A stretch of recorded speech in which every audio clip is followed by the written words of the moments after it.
안녕하세요. 저는 40대 평범한 회사원입니다. 여러분은 꿈은 이루어진다는 말을 믿으시나요? 제가 너무나도 부정적인 것일지는 몰라도 꿈도 정도껏 꿔야 꿈이라는 생각을 가지고 있어요. 만약에 제가 이 나이에 백만장자라는 꿈을 가지게 됐다고 생각해 봅시다. 물론 될 수는 있겠지만 그만큼 노력해야 하고 자신을 객관적으로 돌아볼 줄 알아야 가능한 일이겠죠. 뛰어난 사업 아이템을 가지고 있거나 로또 1등에 당첨된다면 가능할 수도 있겠죠. 하지만 턱도 없는 꿈은 일찍이 접는 게 맞다고 생각합니다. 저는 요즘 허황된 꿈을 가지게 된 남편 때문에 고민이 큽니다. 남편이 잠깐 아파서 한 달 정도 회사를 쉰 적이 있어요. 남편은 그때 무료한 기분을 달래기 위해서 영화와 드라마를 닥치는 대로 보기 시작했어요. 몸이 아파 회사에도 못 나가고 걱정이 이만저만이 아닐 걸 알기에 안쓰럽기도 했죠. 저희 아이들이 아빠 힘내라고 넷플릭스, 왓챠 등을 결제해주기도 했습니다. 그런데 어느 날은 밥을 먹는데 진지하게 저와 아이들을 붙들고 이야기를 꺼내는 겁니다. 나 연기학원 다녀볼까? 처음에는 잘못 들은 줄 알았어요. 느닷없이 배우가 되겠다고 하는 겁니다. 제 남편이요? 외모가 출중하면 말을 안 하겠어요. 하지만 아주 평범한 아저씨입니다. 운동하는 거 좋아하고 또래보다 동안이기는 해요. 그뿐입니다. 그렇다고 개성이 있는 외모는 아니에요. 아빠가? 갑자기 웬 연기? 아빠 연기자 중에 누구 닮았다는 소리도 꽤나 많이 듣잖아. 아빠 유명해지면 아들한테도 좋지 않아? 아빠, 요즘 잘생긴 배우가 얼마나 많은데. 아빠가 친구들 아빠 중에서 제일 잘생겼다며, 아들. 그건 우리 아빠니까 그렇게 보이는 거고. 아빠 잘생기지 않았어? 객관적으로? 네, 아빠가 농담은 참 잘해. 요즘 뜨는 박모시기 같은 배우도 연기를 늦게 시작했다잖아. 나도 할 수 있지 않을까? 코로나 겨우 괜찮아져서 살림살이 나아졌는데 왜 당신까지 거들어? 그동안 일 열심히 했잖아. 40대면 젊은 편이고 헛소리 그만하고 밥 먹어. 옛날부터 영화만 보면 가슴이 뛰더라니까. 돌아가신 우리 아버지도 내가 거짓말할 때마다 인정했어. 연기는 그거 하나 잘한다고. 진지한 남편 얼굴에 농담인지 진담인지 구분이 안 가기 시작했습니다. 그래서 저는 그날 밤 남편을 붙들고 진지하게 물어봤죠. 아까 그 말 진심이야? 배우하고 싶다는 거. 당신은 내가 빈말하는 거 봤어? 일단 회사부터 그만두고 알아보려고. 계획도 없이 무턱대고 그러면 어떡해. 그게 당신 혼자 결정할 문제는 아니잖아. 남편은 유명한 중년 배우인 송某某나 황某某를 들먹이며 본인도 잘할 수 있다고 하네요. 그 배우들이랑 같나요? 더 끔찍한 건 시댁의 반응입니다.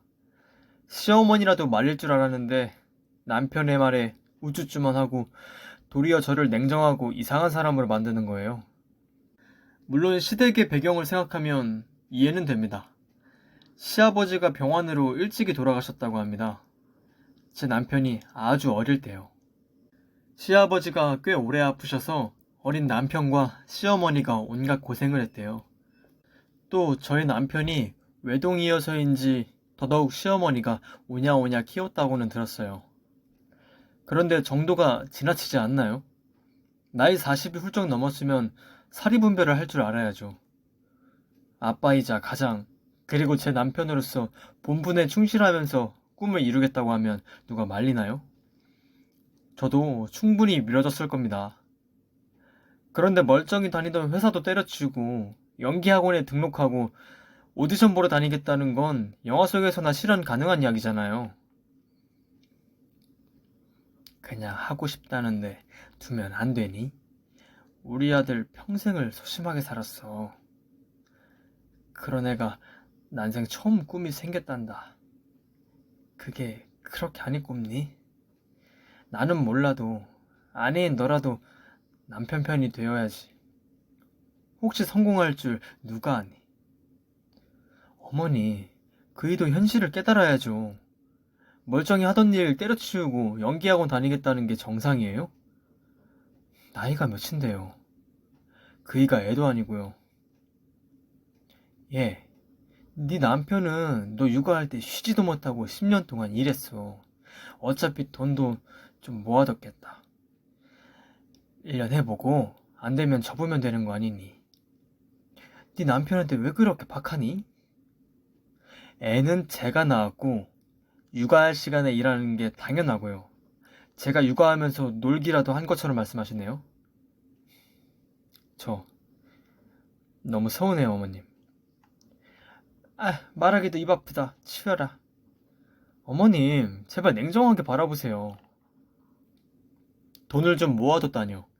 사교육비니 식비니 자가 하나 없어서 그동안 전세 대출 이자내느라 바빴습니다. 이제야 제대로 갚았고요. 전부 남편의 뒤늦은 꿈 타령이 결국 고부싸움으로 번졌습니다. 생각해보면 시어머니는 제 편이 되어준 적이 한 번도 없더라고요. 제가 산후 우울증이 왔을 때도, 남편이 웬 어린 여자들과 바람이 난 것 같았을 때도요. 사실 제가 남편 꿈을 응원하지 못하는 데에는 남편의 바람기가 한몫할지도 모르겠네요. 몇 번이나 바람을 피우다 걸려서 제게 신뢰도를 잃은 상태였거든요. 연기를 하겠다는 것도 혹시 새롭고 예쁜 여자와 합법적으로 즐기고 싶어서 저러나 싶었어요. 연기 연습을 한답시고 다른 여자랑 놀아나거나 두 집 살림을 차리지는 않을까 의심도 했고요. 네 남편이 너 취직할 때부터 뒷바라지 했던 거 생각 안 나니? 어머님, 비유가 잘못됐네요. 그때는 제가 당장 취직 앞두고 있었던 때잖아요. 능력도 됐고 확신도 있었고요. 걔는 뭐 능력 없니? 외모도 출중하고 키도 나쁘지 않고 너는 우리 은혜를 그렇게 갚으면 안 되는 거야. 남편은 어머니 눈에만 예쁜 거예요. 나중에 이야기해요. 지금 어머님이랑 말이 안 통해요. 그냥 하게 둬라. 우리 아들 아빠도 잃고 얼마나 불쌍하니. 결국 또 도돌이 피었습니다. 아빠 없이 살아가는 집안이 얼마나 많은데요. 시어머니 말처럼 단지 가족이라는 이유로 그이의 꿈을 응원해야 하는 걸까요? 시어머니는 뭣도 모르고 계속 도전해보라고 합니다. 그러면 앞으로 돈은 누가 벌고 아이들 사교육비는 누가 대나요? 저희 집 그렇게 잘 사는 편은 아니에요. 각자 부모한테 받은 돈 하나 없이 자수성가했어요. 남편은 결국 이곳저곳 알아보러 다니기 시작했습니다. 심지어 학원비가 한두 푼도 아니에요.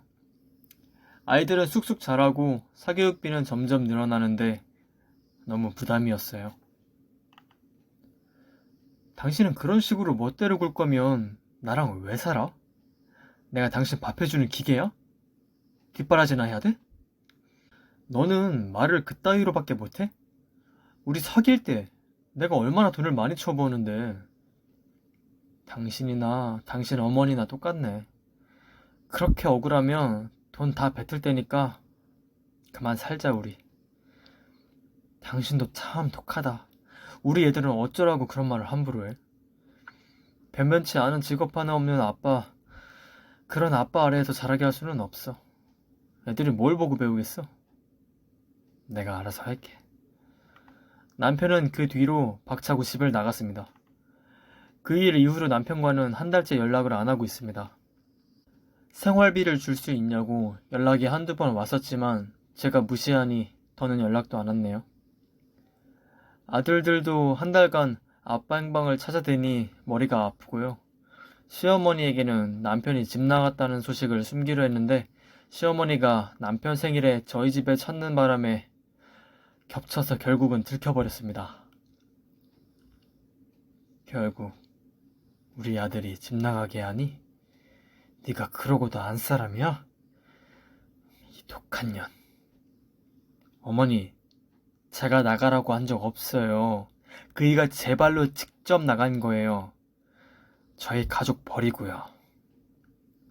우리 아들 굶어 죽으면 네가 책임질 거니? 어머니랑은 더는 할 말이 없어요. 어머님 말처럼 아드님 꿈인데 알아서 하라고 해야죠. 저도 더는 신경 쓰지 않으려고요. 들리는 소문에 의해서는 진짜 연기학원을 등록했다고 하네요. 종종 엑스트라 촬영도 나간다고 하는데 고혈압으로 쓰러질까봐 더 알아보지는 않았습니다. 미우나 고우나 내 남편. 어디 가서 굶지는 않을까 대충 검색해보니까 중년의 경우 운이 아주 좋으면 드라마나 영화 조연으로 시작하고 작은 극단이라도 들어가면 다행이래요. 늦게 연기를 시작해서 빛을 보는 경우는 아주 극소수고요. 이런 남편의 꿈 허락하고 이제 집에 들이는 게 맞을까요?